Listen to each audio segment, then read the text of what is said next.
guys, welcome back to Vlogmas. You were just waiting to do that little finger thing, wasn't you? It's the Little Rascals. Okay. It's the He-Man Woman Hater Club. Take two. Now let me stop.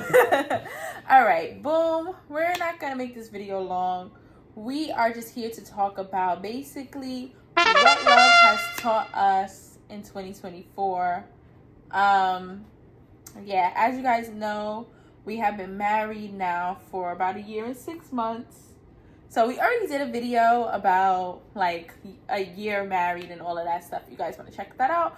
But this is just like kind of furthering on that and like kind of just what 2024 has taught us about love. Because I feel like 2024 was like a year where just like a whole bunch of stuff happened. Yeah. So, I don't know. Do you want to start off? Do you want me to start off?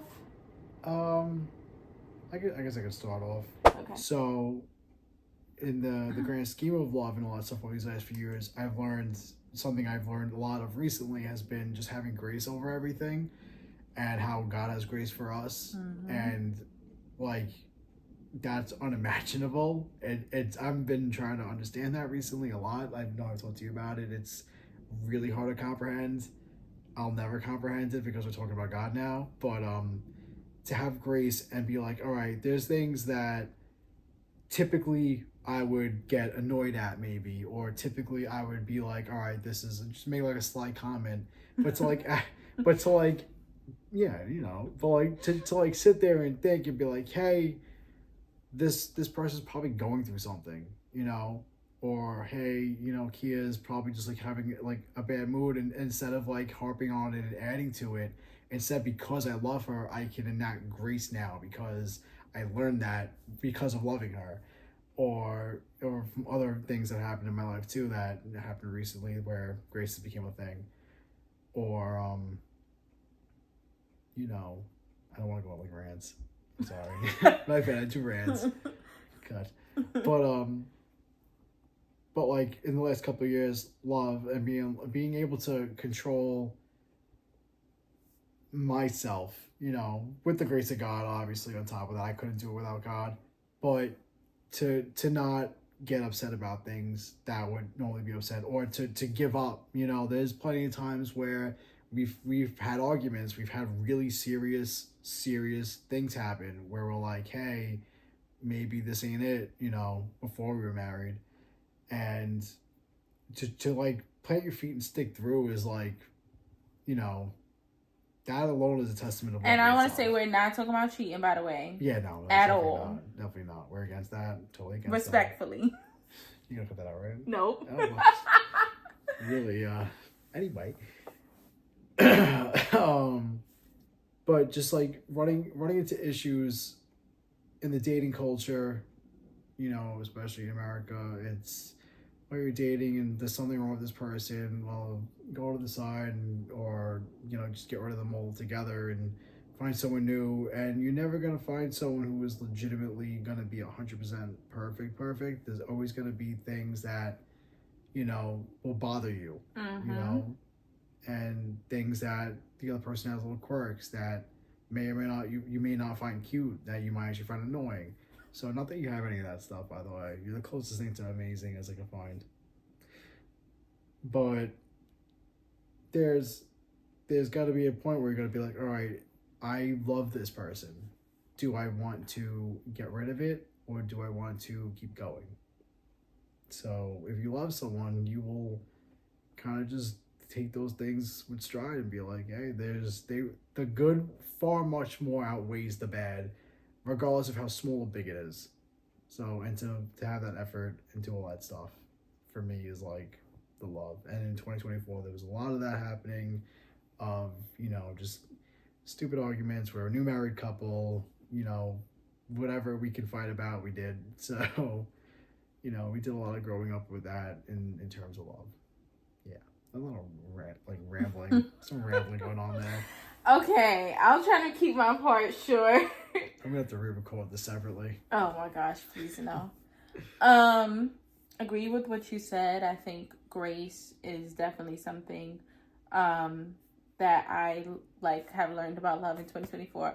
And also just like you mentioned patience too.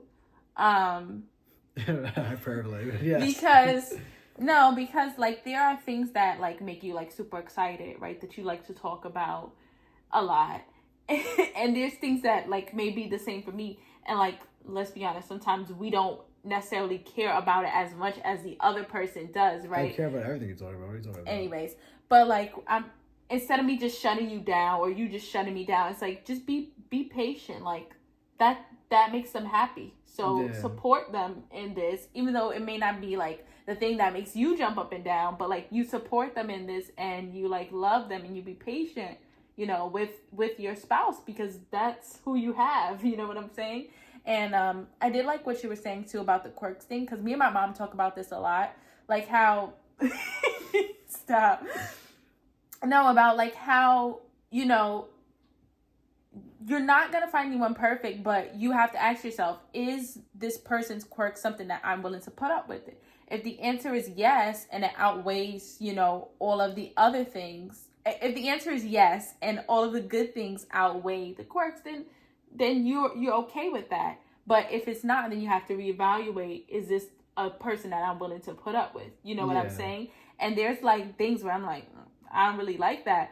But one thing I can say overall is that you are a wonderful husband, and that you do support our family, and you are very supportive of me, and, you know, just like very comforting. So like, I feel like your little quirks do not outweigh all of the great things about you as my husband.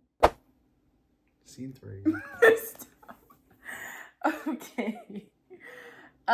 You made me lose my train of thought. Sorry. Another thing that I learned, trying to keep this video short, but somehow it's just really crossing over the edge, is that love does not mean that the other person is a mind reader, and love is also not deception. And I feel like this is really important to say, because there's a lot of social media love doctors that love to tell people the things that they should be doing, and how you need to trick this person and do this and that. Or like even, you know, telling women that if their husband or spouse does not read their mind to know what they want without them asking for it, that they need to get divorced or they're a bad husband. And it's like, well, no one knows what you want unless you ask for it or you tell them. Like, of course, as you guys begin to spend time together and know each other, you'll notice, oh, this person favors this thing or they like this certain thing. But like, your spouse cannot guess that you want them to do a specific thing if you never say it to them. And I like hear that advice all the time, like, oh, he should just know. And it's like, well, no, he shouldn't just know, because he's not a mind reader. Like, if that's something that you want, then you need to bring it up and make it known, like, this is what I want to see in the future. This is the type of stuff I want to see. This is the type of things I want you to do. Like, it's far better for you to do that and then get the results that you want. And now in the future, he doesn't have to... Oh, not the light going off. Okay, basically what I was saying, sorry guys, my clip light ran out. Basically what I was saying is that now that they know what to do, then you don't have to keep telling them over and over again. They've already built up a system that this is what they need to do. So moral of the story is, love is not deception or making someone try to be a mind reader. Like, that is not what love is. And I think we need to throw that out altogether. Anything else you want to add before this other clip light dies? I think the clip light is fine. No, this one has a little battery left on it. How do you know? It's on the back. Oh. Make it quick. Pressure. I tried reading your mind, I got a headache. I tried to read your mind, I got a headache. So no, I can't read your mind. Yeah, communication is key. I know everyone says that. That's like rule number one. If you guys can talk it out and understand each other, which, by the way, that's a skill you gotta learn also. It is, yeah. Then you're pretty much set. We, for the most part, understand each other, but there are some things where one of us says it and it doesn't quite come across correct. It's usually me messing that up, and it causes, you know, fun things. 'Cause we don't sometimes, like, you know, you don't listen to hear, you listen to respond. Yeah. And that's the thing that really gets us sometimes. Yeah. And that we also both have main character energy. So that gets us sometimes too. But anyways, that is the end of the video. I don't know why he's on here fronting. Like, we don't say that all the time. But anyways, see you guys in the next one. Happy Vlogmas. Bye. Yeah.